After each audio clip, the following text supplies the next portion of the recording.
The canonization of saints in the Roman Catholic Church began more than 1,000 years ago when Pope John XV bestowed the title on a German bishop.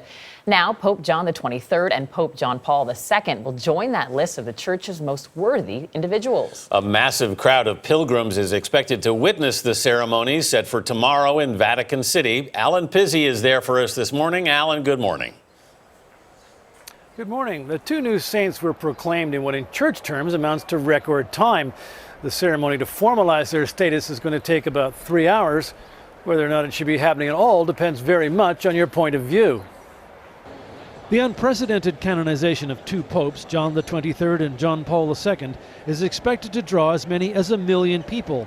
And for some, that's no surprise. Joaquin Navarro-Valls spent 22 years as Pope John Paul II's personal press secretary. As you got to know him, did it ever cross your mind, I'm working for a potential saint?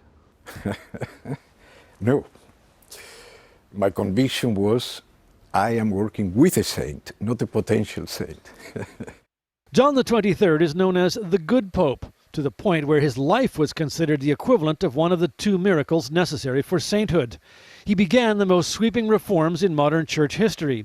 John Paul II was seen as being more conservative, but continued what John XXIII began. It was Pope Francis' idea to canonize them both on the same day. What we see happening is Francis recognizing the great significance of John's dream and John's hope for the church and the boldness and courage of John Paul II's method of leading the church.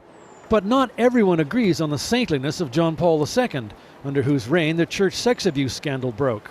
He had the knowledge, information, the opportunity, and the authority to take action that would have protected children. But celebration overshadows condemnation here. Two musicals based on the life of John Paul II have been running simultaneously to packed houses and standing ovations.